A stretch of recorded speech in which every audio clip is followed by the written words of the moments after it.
Hey guys, MCU Collector here with another figure comparison, not full-on review, but here we have the Hasbro Marvel Legends series Black Panther Marvel Studios Legacy Collection. This is Shuri from the first Black Panther movie. So the Legacy Collection, Marvel Studios Legacy Collection, is kind of a reissue line or repaint line, whatever you want to call it, of previous figures. Now Shuri was not one that was super hard to get. I don't think she's very high on the aftermarket. It's an odd one to include. However, it's one of the key ones that were released because she is actually in movie accurate colors, you know, kind of similar to Nakia, how they updated it to reflect, to be more movie accurate. Nakia came out before, you know, the movie came out, so it's based off of concept art and whatnot. Shuri came out way after, and in fact was released in a Avengers wave, Endgame wave, right? I think it was the Bro Thor wave, if I'm not mistaken. I might be wrong.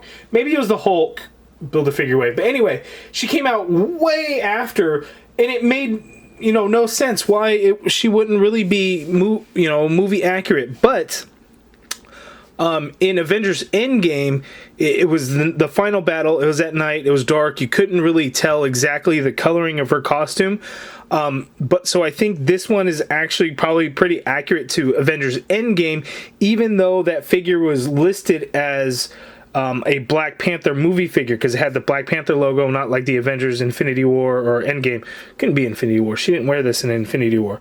But anyway, we get this new one here, this update, and it's a very welcome update because she is actually in the movie accurate colors, so it's a huge upgrade. So if you missed out on this Shuri and just don't want to get it, it's not hard, I'm sure. I don't think it, I'm sure it's probably cheaper than this one, so that's why this one's an odd choice. But again, new collectors that are coming out, or those that just whatever reason didn't buy it at that time and just haven't gotten around to buying it, maybe pick this one up.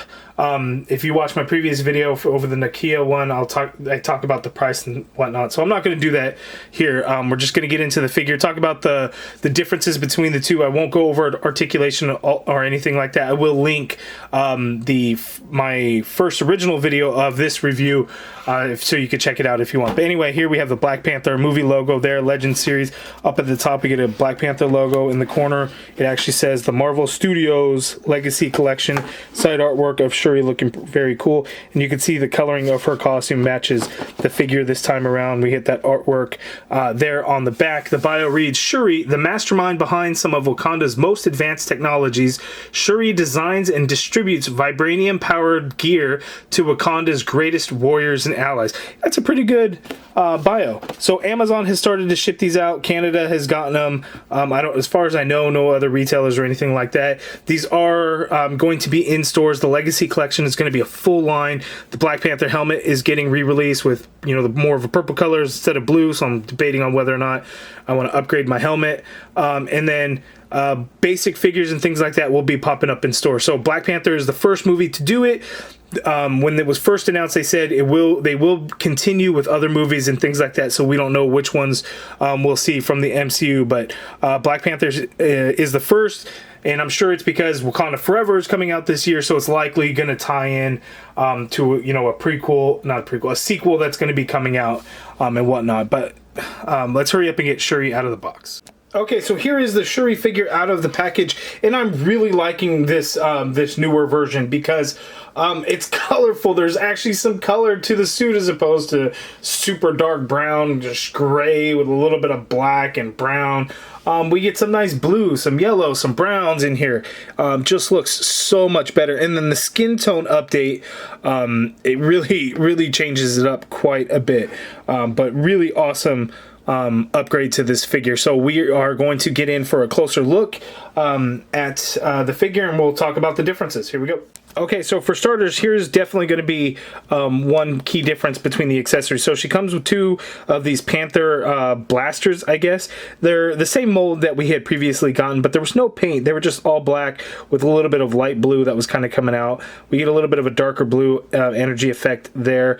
We get some light blue paint added in there, and then gold for the eyes on here. And they kind of have this like dark brownish color.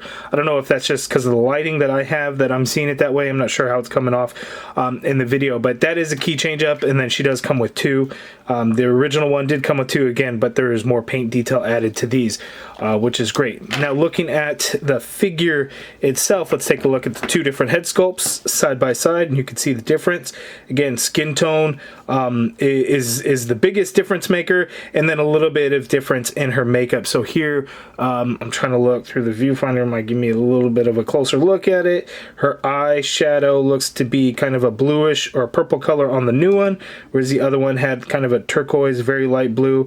The paint, the photo reel is there, but it doesn't look nearly as good as this one, if you ask me. And then we get some color for her lips, whereas the previous one, we didn't really get any color in her lips. So we got some nice change up there.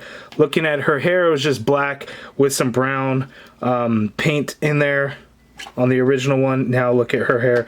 We get the same black with some brown added, but then for the ties and stuff in her hair, we get some purple paint added in there, and that actually looks really good. So much more detail, which I really, really like. Looking at her costume, again, this one, even in that video, I remember saying, why didn't they put any blues in here? Like, why does it look so muted down and everything? So here is how it should have looked from the beginning. Look at all that nice bluish purple in there. It kind of comes off purple looking in the video, but having it in hand, it looks more of a blue. So I guess we'll just have to debate on what color that looks like. But that pops. It just stands out, looks so much better. Really like it instead of this black color and brown that we got there. So we still have some brown. The gold is a little bit more noticeable around there, around that collar piece. The gold line work is there, but we get this like lighter brown shade for her costume and stuff. These bands on her arms, as you can see, we get the silver paint there, but then this one also has brown paint, whereas this one was all silver on the original release. Looking at the back, again, that blue where the black was, no paint detail there on either one. Looking at this skirt piece, as you can see, even on the back here, we get this nice printed on pattern where we didn't get that before. You know, the texturing is the same, but look at that print pattern that's in there with that light blue color. That looks awesome. You know what? Let me try and darken that up. Wrong way, wrong way, wrong way. Darken that up a little bit so you can see. Look at the detail in there. That is awesome. Again, nothing on the original one. But now we get all that printed detail in there, and it looks awesome. I love the way it came out. It's even here in the front. Whereas on the other one, it was just kind of a, you know, darker, a little bit of a darker beige, but man, no color to it whatsoever. Both got silver paint there for the buckle. That's not any different, but that blue paint definitely goes a long way, and I think looks really, really good. The next is her pants. Let me brighten this back up a little bit the way it was. I think we're okay there. But instead of black pants, we got that brownish color, almost like a purpley brown. It's kind of odd looking at it. But here again, these look very purple in hand. They kind of have a blue look to it, but a little bit purple. A whole lot more paint detail in here. So here we just get a little bit of this yellow beige color added there on the front of her legs. We get that same, but it's kind of a darker beige, but we get a little of that blue purple added in there to help get that to pop and stand out. Knee pads got some color. The boots also got some color in addition to that beige being added. And then the beige actually even more so added to her feet, whereas it was not on the original release. So huge difference there. A lot more paint went into it. So this one, even compared with, you know, the Nakia figure, yes, there was some differences in the paint, and there were a little bit more paint deco things, but it was still fairly minimal. Excuse me. But on Shuri, it's a huge difference, and it just completely makes it look like a different figure that's, you know, really noticeable. So now that I have 2 Shuri figures, you know, one's going to go, this one will go in my Black Panther display. This one I think I'll put in the Avengers Endgame display. But yeah, huge differences between the two. And I think, again, you know, when Hasbro does this kind of thing, repaints suck, reissues suck. Unless you missed out or unless you're a new collector, then hey, you know, it's a great opportunity. I don't mind getting another Shuri figure. I don't mind getting that updated Nakia figure. The Killmonger one, I'm still like, the 2 Black Panther ones, I'm still, M'Baku, no, M'Baku's cool. I could take another one because, you know, I'll have one for my Black Panther display, one for my Avengers Infinity War display. And if they were to ever do another one again, maybe the Endgame portion of my display. But anyway, the 2 Shuri figures, the original release here, okay, not bad at the time, but, you know, had its issues without being, you know, fully movie accurate to the Black Panther movie. But you can make the argument that it was accurate to Endgame. But here, without a doubt, this is the Black Panther movie version of Shuri, and it just really looks fantastic. Having the 2 side by side, it just pops and stands out. What a huge difference. I'm super happy about it. You guys let me know down in the comments below. Okay, so our Black Panther Legacy Collection so far, I've now taken a look at Shuri and Nakia. Both have come from Amazon. Next video will be the Killmonger figure.